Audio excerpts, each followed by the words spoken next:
finally we enter some of the final part of this course. Yeah. Hopefully you guys already have more understanding than before, especially about two-dimensional and ground element design, yeah, or we call it nirmana and elemen landasan, because this topic is related with two kind of material. So today class can help you to develop your understanding through one of the composition elements that call vertical plane elements. Yeah. So what is vertical plane elements? Vertical elements, in a simple way, is also one of the three-dimensional design because they have length, they have breadth, and they have depth. Moreover, they have ability to present the vertical perpendicular elements. So it is making them more effective in creating space for a particular purpose. What kind of particular purpose? Yeah, we will discuss it later. Di sini ada foto salah satu karya masterpiece Le Corbusier, bagian dari kompleks Chandigarh itu yang dia buat satu sculpture yang membentuk ruang gitu ya, di tengahnya. Okay. In the context of the creation of architectural form, vertical elements play important roles. They define space because they serve as structure support for floor and roof. They also provide what I call is the boundary in the form of shelter and protection. Jadi perannya dari elemen vertikal ini dalam bentuk arsitektural, dalam konstruksi misalnya, yaitu bisa untuk struktur dan perlindungan, ya, membentuk boundary, shelter and protection. As we can see it in the picture, the photograph of the main column of Sumba House, it is the main structure of the house itself. The construction of this house began with setting up or erecting those four columns. Yeah. After that, the other elements of this house can be assembled. Jadi waktu rumah ini akan dibangun, yang diutamakan untuk diperhatikan adalah 4 pilar ini, ya, yang bisa dikatakan sebagai sebuah elemen tegangan. Ya. Inti dari struktur rumah Sumba ini. Okay, last several weeks we learned about ground elements that presented by Pak David, gitu ya. The principles that forming both element can be similar, I think, between ground elements and vertical elements. But at least there are 3 differentiation between them. First is ground elements create a specific domain within a larger spatial context. We have to highlight in this larger spatial context. While vertical elements create a specific domain within a higher spatial context. Gitu ya. Now we can see the difference in the first. The second is the ground design is horizontally expressed volumetric geometry through elevation, lowering, and deformation. But vertical plane elements is vertically aims to establish visual harmony. Jadi ekspresinya yang ground design itu lebih horizontal dan luas, gitu ya, larger spatial context. Sedangkan vertical planes ekspresinya itu lebih tinggi, ya, lebih vertikal. Walaupun keduanya saya kira sama-sama membangun visual harmoni, ya. Terakhir, the last differentiation thing, ground elements define field of space in which the vertical boundaries more implicit than vertical elements. So vertical elements establishing the visual limits of a spatial field. Jadi di sini vertical elements itu lebih eksplisit dalam merepresentasikan batas. Vertical elements more explicit to presenting the boundary between two area, between two space, then ground element. Jadi ground element itu tetap ada batas-batas yang diciptakan, ada ruang yang tercipta, walaupun terkadang dia bisa tidak terlalu eksplisit. Seperti teman-teman sudah buat ya.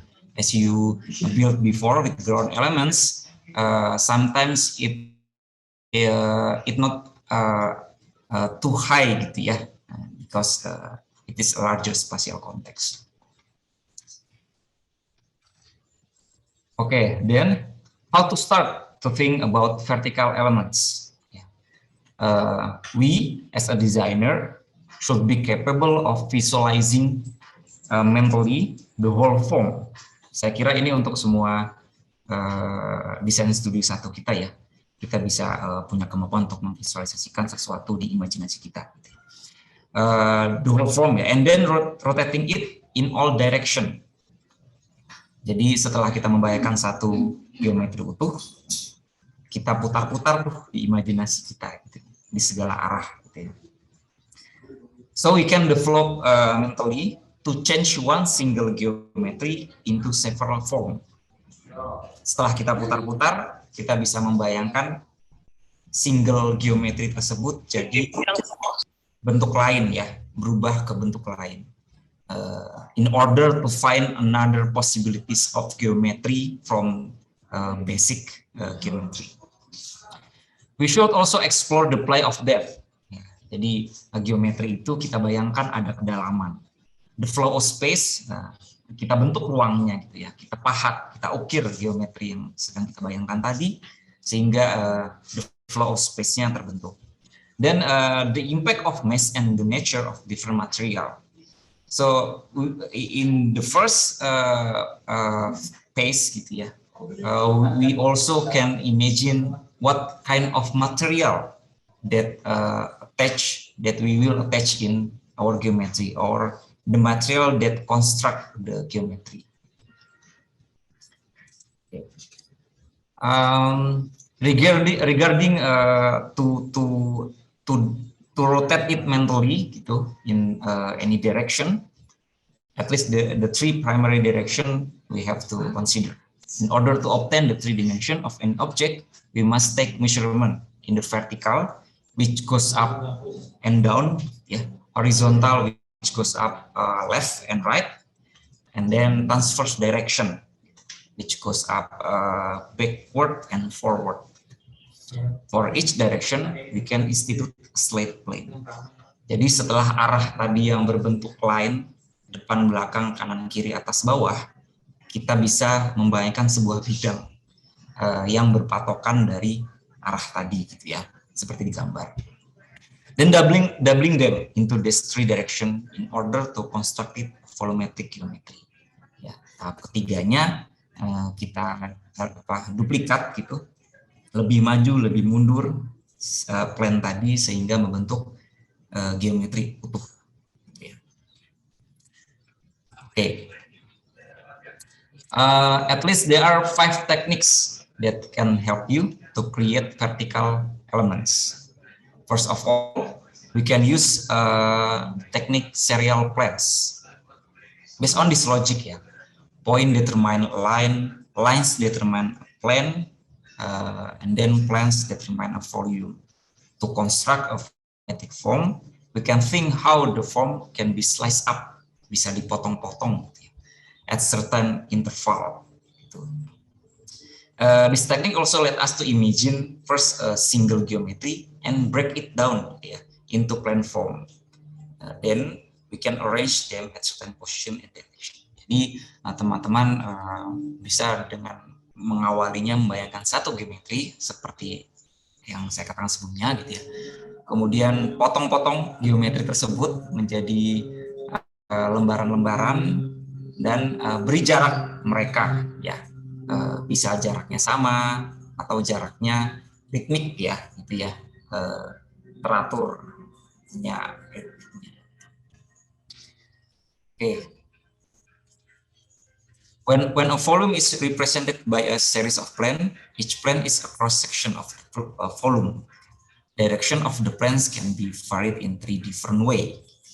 Jadi arahnya tadi, you can flip it horizontally, vertically, ya, yang di gambar atas, gitu ya. You can flip it horizontally, you can flip it vertically, or you can imagine there is one dot, imaginary dot in the center of the plane. It can help you to flip it diagonally, gitu ya. Jadi si bidang itu kamu bisa putar vertikal, horizontal, atau diagonal. Then any kind of sheet material, such as cardboard, or plywood, or maybe acrylic, yeah, etc., can be used for making serial plan. Okay, there are some examples of this technique in this picture. First, from an artist, Marcello Morandini. He likes to make a sculpture from serial plans. As we can see it, there is a dynamic effect emerge from this black and white combination of the serial plans.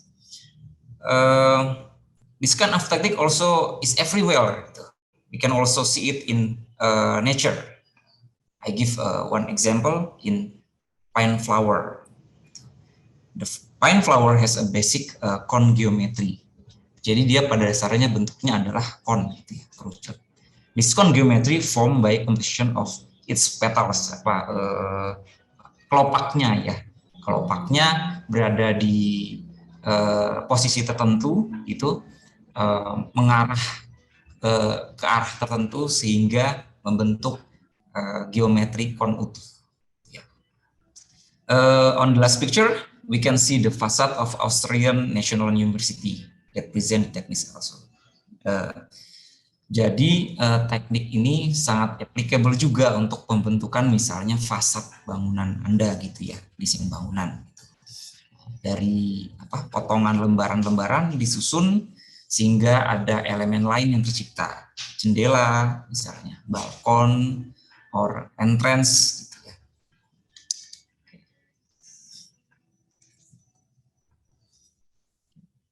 Then the second technique is linear framework atau rangka, ya, teknik untuk membuat rangka linear. It's called linear framework. It is still based on the logic of point determine lines, lines determine plan, and plan determine volume. So the technique basically is a construction with lines.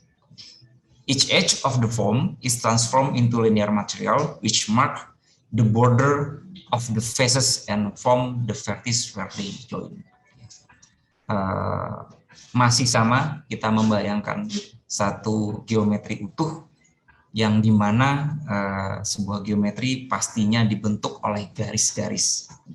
Garis-garis tersebut kita bisa membayangkan sebagai sebuah rangka. As we can see in picture, there is a 12 stick, ya, or frame that form one single cube geometry.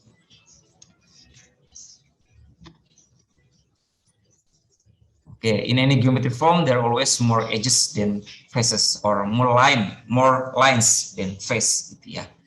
Jadi dalam satu geometri itu sesungguhnya adalah garis lebih banyak daripada bidangnya.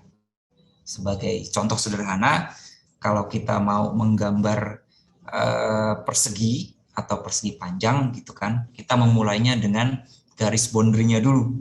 Ada 4 garis di sisi kanan, kiri, atas, bawah, sehingga tercipta bentuk persegi. Ya. Nah, jadi this technique, line construction of line, I think it's more complex than serial plan. Variation on the linear framework of the cube can be made in one or more way. Jadi kita bisa tidak selalu harus lurus, gitu ya. Si rangkanya kita bisa bengkokkan, kita bisa putar. Ya. To take this further, we can repeat the section of linear framework as many times. Jadi kita bisa tumpuk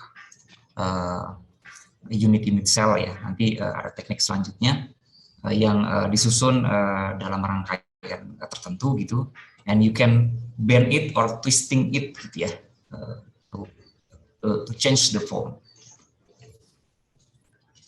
Okay, there are some example of this technique as we can see it in this picture. You can play with wood stick. Kita bisa lihat di sini sesungguhnya adalah ini basic kubus gitu ya, geometri kubus yang diduplikat gradually bigger and it going to certain direction. So we can see a lot of framework here. Gitu ya.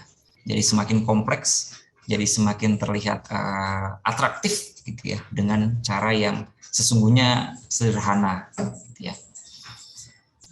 And we can also find this in nature. For example, this is a photograph of whale rib, tulang rusuk ya, tulang rusuk itu dari seekor ikan paus. The photograph by Selena Loren. Structure bone. The rib bone structure is created a space inside, created a void inside, so it has a volume. This line determine volume. Jadi kalau kita sadari bahwa tulang rusuk membentuk sebuah volume gitu ya, yang mungkin pada masa pertumbuhan si animal itu sendiri yang terbentuk duluan adalah line-nya gitu ya, sehingga ada volume di dalamnya. On the last picture, this is the part of the house, just like in Sumba house that I mentioned before. We can see lines had form a main structure. It's called sakaguru atau sokoguru, as we all know in Japanese house. Jadi dia teknik ini juga menjadi salah satu elemen konstruksi atau struktur ya. The last three techniques are about we play with volumetric structure ya. 3, 4, 5 ini kita sudah masuk ke structure volumetric. Okay, vertical structure can be formed by various basic three-dimensional geometries. The vertical combination of these geometric elements can form columns, walls, and other architectural elements. Jadi volumetric structure bisa diaplikasikan menjadi kolom ya, dinding dan elemen-elemen lainnya, misalnya jendela. For several basic volumetric geometry, the variation can be developed. Jadi kita we can imagine first the two-dimensional basic geometry, whether a square, circle, rectangular, etc. Gitu ya. Then we extrude it. Gitu. Jadi kita angkat gitu ya, kita extrude ke atas supaya vertical. Kemudian kita bisa modifikasi, misalnya ini, the end of geometry can be non-parallel to one another and also do not have to be the same shape, size, and direction. Jadi kalau kita lihat gambar di sini, misalnya yang kanan ini bagian ujungnya salah satu sisinya diturunkan gitu ya, atau dicemper kedua sisinya gitu. Whether you can move it down one of side, one of line in the end of the geometry, or you can make how to say a chamfer from two lines. Yeah. The body and the edges of vertical geometry can be curved or bent. Gitu ya. Seperti yang di bawah ini, dari geometri yang utuh tadi yang di-extrude dari two-dimensional geometri, kita bisa putar itu gitu ya, atau kita bisa bengkokkan geometri tersebut. Okay. These are example of volumetric geometry. One is the left one is a concrete modular sculpture by David Umemoto. He used concrete material ya, to assembling one volumetric geometry. Jadi ini dari susunan balok itu disusun secara vertikal ya. Sesungguhnya ini juga bisa dirangkai menjadi horizontal ya. Nanti teman-teman bisa cek David Umemoto. Ini salah satu artis yang cukup menarik dalam pembentukan sculpture geometri. Or we can see in nature, this is a nature creation. It is an NS, sarang semut ya. Mungkin teman-teman juga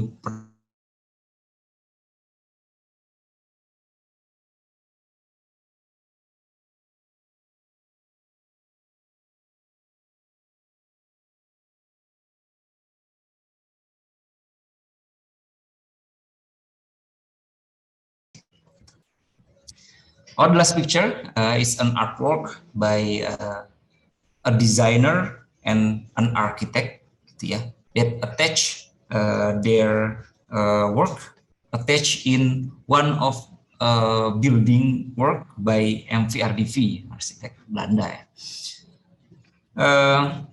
This artwork not only has a structure function of the building ya, but also it has a purpose to give a citizen a reminding about city scale and environmental issue. Yeah.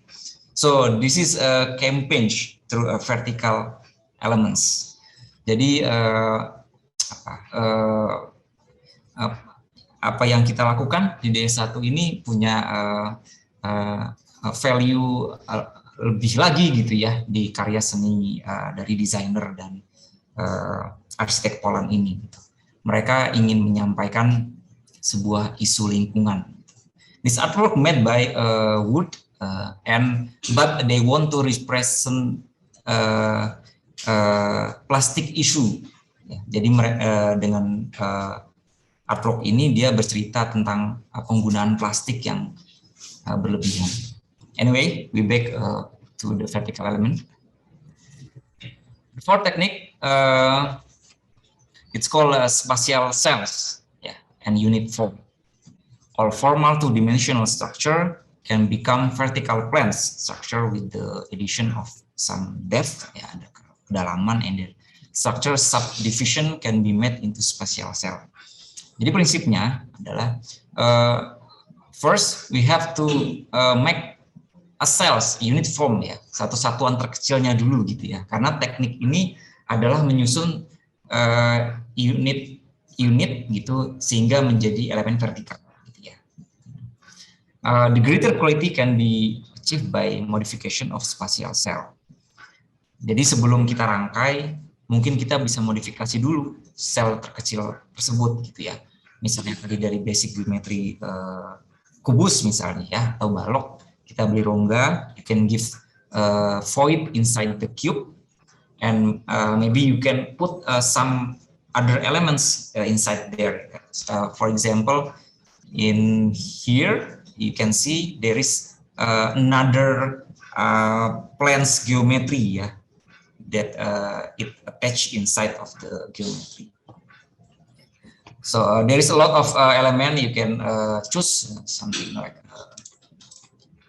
this shape maybe, or a lot of shape you can put in the void inside the basic geometry.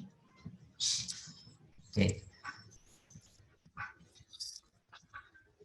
Then two or more flat planes can be used for the construction of unit form. When one spatial cell is placed on another, the flat frontally of the wall structure can be made slightly more three-dimensional by positional variation. Jadi setelah unit cell tadi kita tumpuk, kita bisa mainkan tuh ya, maju mundur atau posisinya tidak harus selalu linear lurus gitu ya. Nah, kita bisa lihat gambar di sini dibengkokkan gitu ya, seperti dicembungkan gitu. So we can adjust the position and the direction of every single unit cell to reform the geometry gitu ya. To explore the various possibility of making wall structure, we can bend strip of cupboard, or we can twist it, or we can arrange backward, forward, yeah, maybe vertically, horizontally, or diagonally. Yeah. Okay. These are example as the result of this technique. One from an artist on the left one, yeah, named Nathan Moorhead. He combined modification cube cells into vertical elements, as I mentioned before. Yeah, he start with the single cell that he modify it, give it a void, and then put some others elements inside them, and he combined it vertically, gitu ya, that to create the vertical element. In nature, as we all know, beehive, yeah, present this kind of the technique. It has hexagonal unit form that form in, how to say, maybe setengah lingkaran gitu ya, atau other geometry ya, bisa tercipta dari hexagonal unit form. The last picture is Metronol Parasol in Spain, the work by the architect Jürgen Meyer. This is an advanced structure, I think, that can be set as a spatial cell also and unit form. Jadi teman-teman dari kelima teknik ini bisa diaplikasikan ke dalam bentuk apapun gitu ya. Bahkan kita sudah diberi banyak contoh dari alam.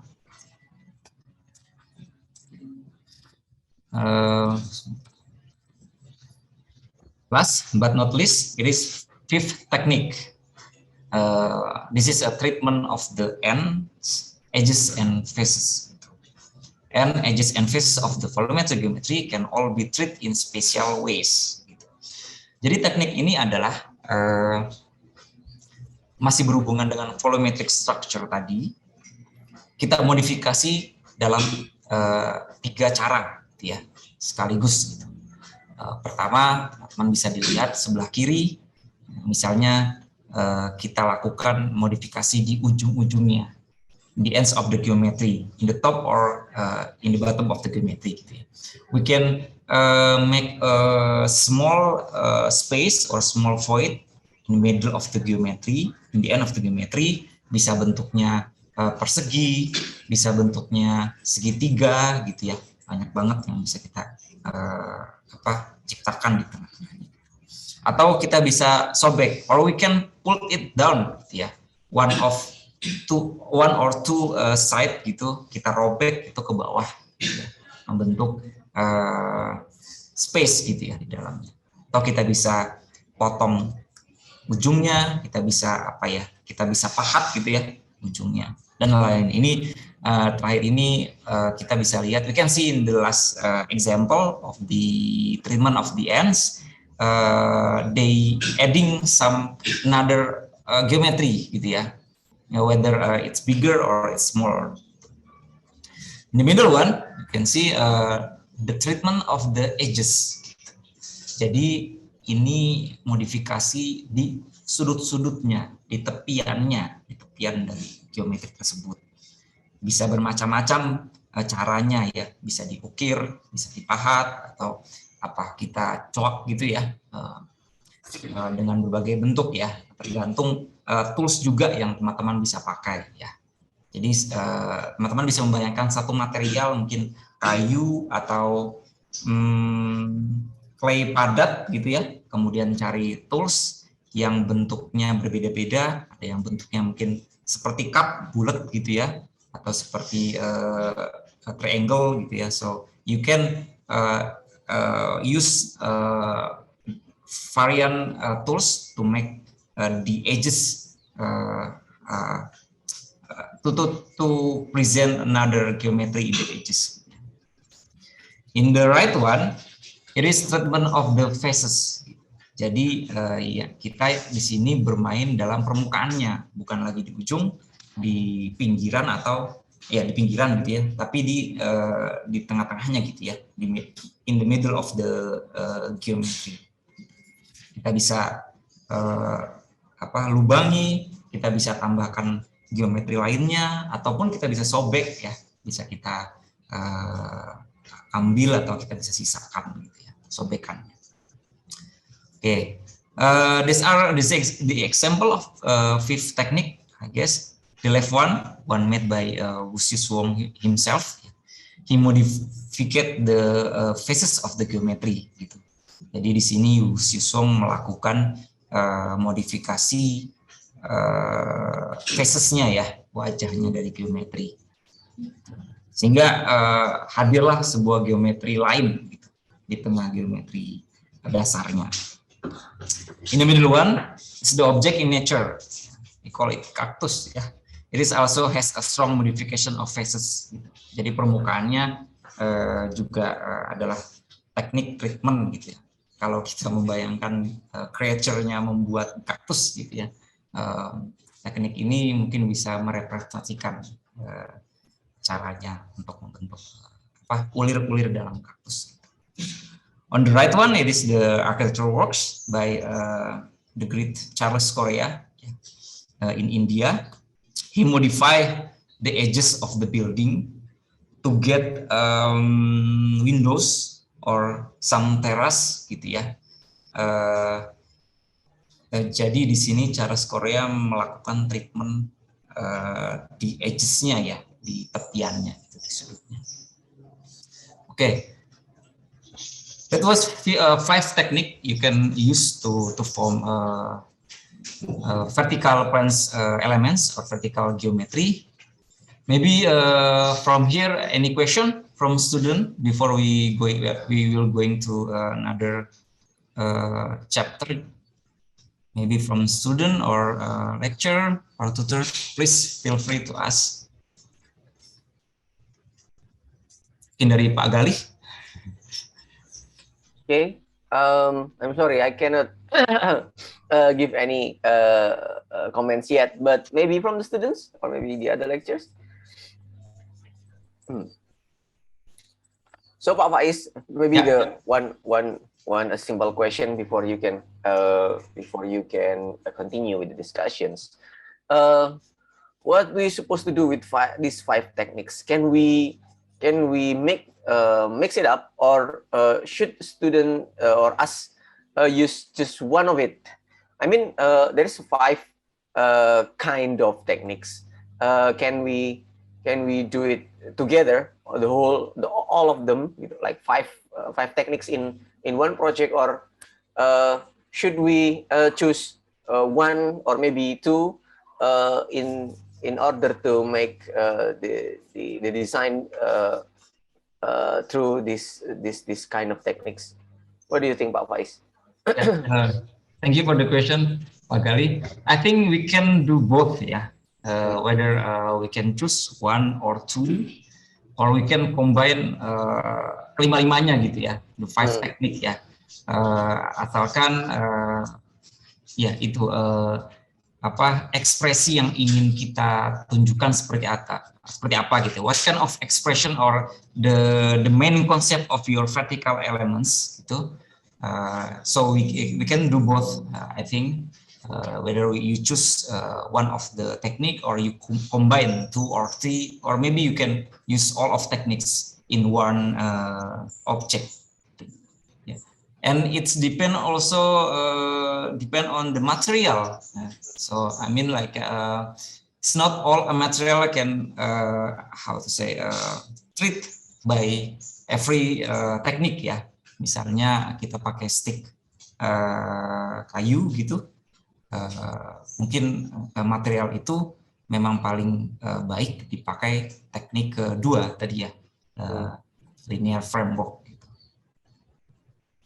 Gitu Pak Gali. Okay.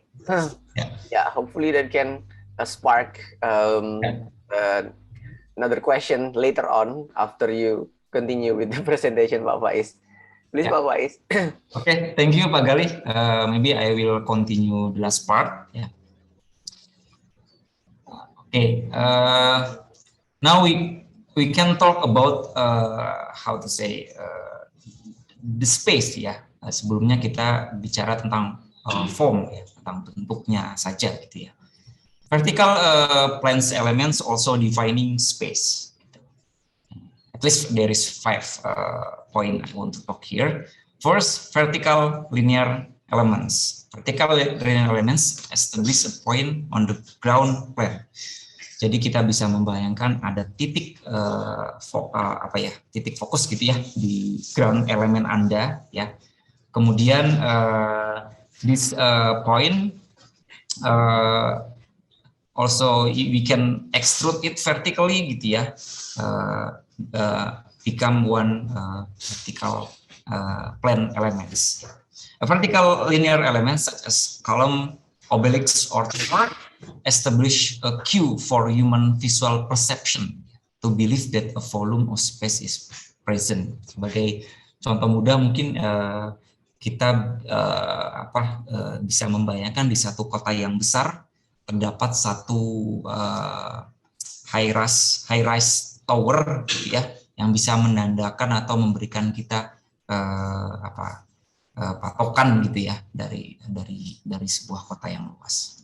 For example, when we see the high rise tower as a landmark in one city, I guess. Okay. Dan juga vertical linear elements ini bisa berupa kolom ya, pilar gitu. Seperti ini di bawah domino house, the concept that create by Le Corbusier ya, yang menandakan sebagai manifesto dari era modern gitu ya. Di sini sebagai elemen kolom.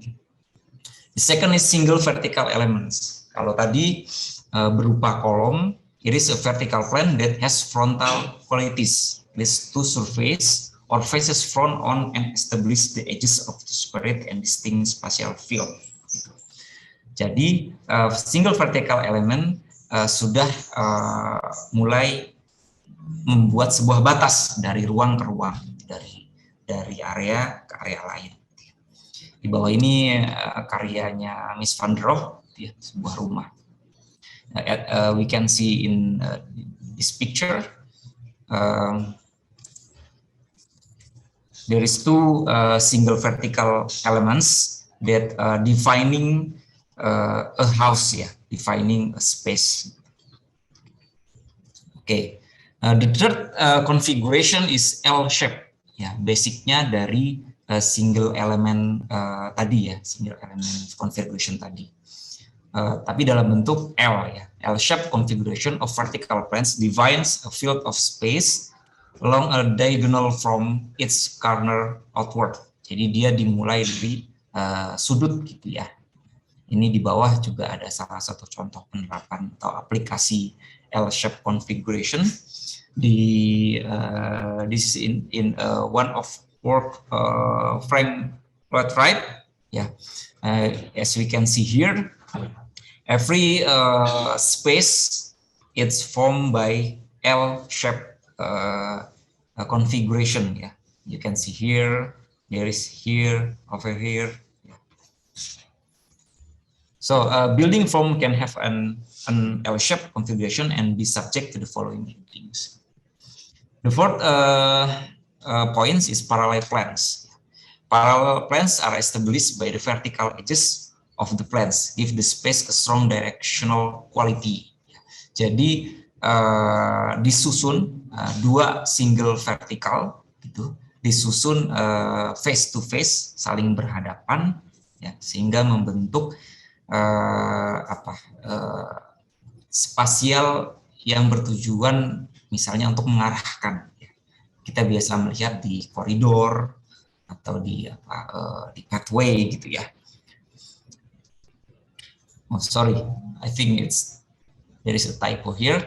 This is the next point, U-shaped planes. We can adding another third element, single vertical element in one of the side from tadi ya, L-shaped elements. U-shaped configuration of vertical planes define a field of space that has an inward focus as well as an outward orientation. Gitu. Jadi kalau tadi mengarahkan, kalau ini lebih fokus pada salah satu sisinya. Ya. You can imagine we standing up here and we see outside. We can see outside through the how we call it, maybe windows, maybe mungkin hanya sebatas bukaan gitu ya, or we can see from the outside to inside. If there is one strong walls here, yeah. As we can see in the photo, there is one different perception of wall ya. Yang lainnya kolom-kolom, satu sisi seperti apa? Seperti lebih main stage gitu ya. The last is for plans. Semua tertutup, enclosure gitu ya. For plans create a very strong spatial definition. The four vertical planes create an enclosed space with an introvert nature. The boundaries also influence the spatial zone, the large context. Saya kira ini juga cukup jelas ya. 4 sisi yang dirangkai, tertutup. Ini tentunya mendefining sebuah ruangan. Oke, then we talk about proportion and scale. I just give a glimpse of this ya. Scale and proportion play a very important. This is unquestionable ya, tidak terbantahkan. Gitu ya. In the context of design, vertical elements of scale and proportion that form harmony in vertical order need to be considered to achieve particular purpose. Jadi kita harus memperhatikan at least there is 5 point we have to consider it. First is material proportion. Okay. We can start to make vertical plans, vertical geometry. Start with the material, For example, start with the material. We have to we have to understand the character of material, whether is fragile, whether is plastic, or it is a hard material, because it's determine the proportion of your geometry ya. Jadi kalau misalnya teman-teman mulai dengan material, harus dipahami dulu ya, apakah dia material keras ya, material yang kaku gitu ya, yang sulit untuk dibentuk, atau dia material yang lunak gitu, karena memberikan efek yang berbeda gitu ya. Misalnya kita pakai material yang keras gitu ya, metal gitu ya, metal gitu. Nah ini tentunya kalau kita letakkan dia sudah rigid gitu ya, in exact position ya. If we use a hard material. Tapi kalau kita pakai yang lebih lunak gitu ya, dia mungkin saja akan berubah ya pada saat kamu attach gitu ya di desain. So the material character we have to know well about the material, because it's also determine the proportion of the geometry. Then second is structural proportion. Of course, we have to know about structure, at least the logic of structure, karena kita menumpuk beberapa material misalnya, kita harus tahu karakter atau jenis logika struktur seperti apa yang ingin kita mainkan, because of course the highest element would be give load ya, kasih beban ya ke bawahnya. Jadi kita harus perlu memperhatikan struktural juga. The third is visual scale. Here we can we can compare scale around the geometry. Gitu. Mungkin teman-teman nanti pakai 3 atau 4 elemen yang didirikan tapi terpisah gitu ya, untuk menunjukkan sebuah perbedaan tinggi gitu ya. Visual scale-nya harus diperhatikan. Kemudian human scale. Ini we can call it anthropometric ya. The scale based on human dimension.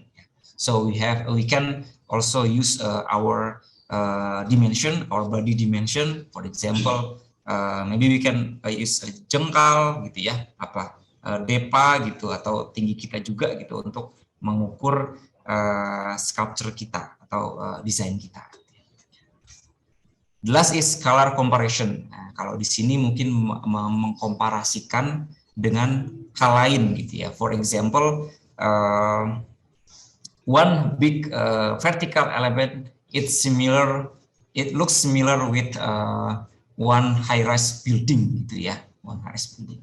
Jadi kita komparasi dengan bentuk yang lebih nyata gitu ya, lebih jelas. Okay. Last is there is a lot of method to measure proportion and scale. Yeah, you can use Pythagoras pentagram or golden section or like Corbusier dimension, like modular to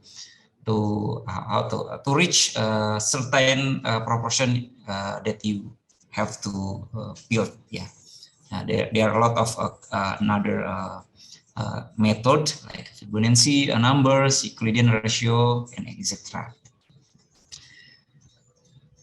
Okay, Pak Gali, I think I will stop here to open this discussion. Thank you for attention, and let's talk it fun. Yeah, thank you.